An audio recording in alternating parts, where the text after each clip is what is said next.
Hello. അപ്പം നമ്മുടെ mini വ്ളോഗിലേക്ക് എല്ലാവർക്കും സ്വാഗതം. അപ്പോൾ ഇന്ന് നമ്മൾ ചെയ്യുന്നത് മലയാറ്റൂർ മല കയറുന്നതിൻ്റെ ചെറിയൊരു വീഡിയോ ആണ് കേട്ടോ. അപ്പോൾ മലയാറ്റൂർ മല കയറുക എന്ന് പറയുന്നത് എന്നെയൊക്കെ സംബന്ധിച്ചിട്ട് വളരെ നൊസ്റ്റാൾജിക് ആയിട്ടുള്ള ഒരു ഓർമ്മ കൂടിയാണ്. കഴിഞ്ഞ 10 വർഷമായിട്ട് ഞാൻ മല കയറിയിട്ടുണ്ടായിരുന്നില്ല. കഴിഞ്ഞ വർഷമാണ് പിന്നെ അതിന് ശേഷം കയറിയത്. അപ്പം ആദ്യം കയറിയപ്പോൾ ഒരു ബുദ്ധിമുട്ടൊക്കെ ഉണ്ടായിരുന്നെങ്കിലും പിന്നെ നമ്മൾ ചാടി അങ്ങോട്ട് കയറി. കാരണം കുറേ നാൾ ഈ മല കയറിയ ടച്ചില്ലാതിരുന്നിട്ട് ആദ്യമായിട്ട് കയറിയപ്പോൾ ഭയങ്കര ബുദ്ധിമുട്ടായിരുന്നു കഴിഞ്ഞ വർഷം. ഈ വർഷമായപ്പോൾ കുറച്ചും കൂടി നമുക്ക് അതിനകത്തൊരു അത്ര ക്ഷീണമൊന്നും തോന്നിയില്ല. ചേട്ടൻ ഭയങ്കരമായിട്ട് അവശതയായിപ്പോയി. കാരണം പകലാണ് നമ്മൾ കയറിയത്, രാവിലെ 10 മണിക്കാണ്. അധികം വെയിലൊന്നും ഉണ്ടായില്ലെങ്കിലും മുകളിൽ മാത്രമായിരുന്നു ചെറിയൊരു വെയിലുണ്ടായിരുന്നത്. പിന്നെ നമ്മൾ അവിടേക്ക് ഇരുന്ന് റെസ്റ്റ് ചെയ്ത് കയറി. അപ്പോൾ എൻ്റെയൊക്കെ ചെറുപ്പത്തിൽ ഞങ്ങളൊരു 6-7 പ്രാവശ്യമൊക്കെ ഞങ്ങൾ മല കയറാറുണ്ടായിരുന്നു. ഞങ്ങൾ ഫ്രണ്ട്സും പിന്നെ അയൽവക്കക്കാരും ബന്ധുക്കാരും ഒക്കെ ആര് വന്നാലും നമ്മൾ മല കയറാനായിട്ടൊക്കെ പോവും. പിന്നെ പണം ഇറക്കാൻ പോവും. അതൊക്കെ പണം ഇറക്കുക എന്ന് പറയുന്നത് നമ്മളെ സംബന്ധിച്ചിട്ട് ഒരു അറിവ് വെച്ച പ്രായം മുതൽ നമ്മൾ പണം ഇറക്കാൻ പോയിട്ട് ഉള്ളതാണ്. അപ്പോൾ എല്ലാ വർഷവും നമ്മൾ പണം ഇറക്കും.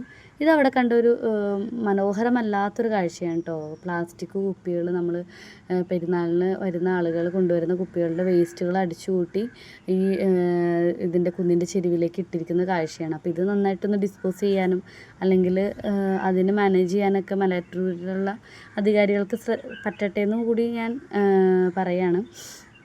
പിന്നെ ആന കുത്തിയ പള്ളി, ഇതൊക്കെ നമ്മുടെ എപ്പോൾ കണ്ടാലും ഒരു അത്ഭുതത്തോടു കൂടി കാണുന്ന ഒരു സംഭവമാണ് കേട്ടോ. പിന്നെ അവിടെ ഞങ്ങൾ ചെറുപ്പത്തിലൊക്കെ വരുമ്പോൾ അവിടെ ഒരു പള്ളിയുണ്ട്. ആ പള്ളിയിലിരിക്കും രാത്രി. എന്നിട്ട് അവിടെ നിന്ന് കുർബാനയൊക്കെ കണ്ടിട്ട് പിന്നെ രാവിലേക്ക് ഇറങ്ങി വരുന്ന ഒരു ഓർമ്മകളൊക്കെ എനിക്ക് അവിടെ ചെന്നപ്പോൾ പെട്ടെന്ന് വന്നു കേട്ടോ. എൻ്റെ ചെറുപ്പത്തിൽ ഞാൻ എൻ്റെ ഓർമ്മയിൽ മല കയറാതിരുന്നൊരു സമയം എന്ന് പറയുന്നത്, ഞാൻ 10ാം ക്ലാസ്സിൽ പഠിക്കുന്ന സമയത്ത് അച്ഛൻ ഹോസ്പിറ്റലിലായിരുന്നു എൻ്റെ SLC എക്സാമിൻ്റെ സമയത്ത്. അന്ന് ഈ പറയുന്ന പോലെ എനിക്ക് ഏറ്റവും വിഷമമുണ്ടായൊരു കാര്യം എന്ന് പറയുന്നത്, മലയാറ്റൂർ കൊണ്ടുപോകാനും അല്ലെങ്കിൽ മല കയറാനൊന്നും ആരും ഉണ്ടായില്ല എന്ന് പറയുന്നൊരു സാധനമാണ് കേട്ടോ. ആരും ഉണ്ടായില്ല എന്ന് വെച്ച് കഴിഞ്ഞാൽ ചേട്ടന്മാരാണ്. അവരുടെ കാര്യങ്ങളൊക്കെ നോക്കി തിരക്കായിട്ട് നടക്കുന്നു. പിന്നെ അമ്മയുടെ അമ്മയാണ്, ഒരു 10-60-70 അന്ന് വയസ്സ് പ്രായമുണ്ട് വല്യമ്മച്ചിക്ക്, അമ്മയുടെ അമ്മയ്ക്ക്. അപ്പോൾ എനിക്ക് ഭയങ്കര വിഷമമായിരുന്നു കേട്ടോ. ഞാൻ മലയാറ്റൂരൊന്ന് പോയി അതൊന്ന് കാണാനും പണം ഇറക്കണത് കാണാനും അതൊക്കെയായിരുന്നു ഞങ്ങളുടെ ഏറ്റവും വലിയ സന്തോഷം എന്ന് പറയണത്. അപ്പോൾ ആ സമയത്ത് എനിക്ക് കയറാൻ പറ്റിയിട്ടില്ല. അതിന് ശേഷമാണ് പിന്നെ കല്യാണം കഴിഞ്ഞതിന് ശേഷം കുട്ടിയൊക്കെ ഉണ്ടായി. പിന്നെ അങ്ങനെ കുറേ നാൾ കയറാതിരുന്നു. പിന്നീട് കഴിഞ്ഞ വർഷമാണ് നമ്മൾ മല കയറാൻ തുടങ്ങിയത്. പിന്നെ ഇപ്പോൾ അതിൻ്റെ ഒരു മൂഡിലേക്ക് നമ്മൾ തിരിച്ചെത്തി കേട്ടോ. പിന്നെ നമ്മളൊരു ജ്യൂസൊക്കെ വാങ്ങിച്ച് കുടിച്ചു.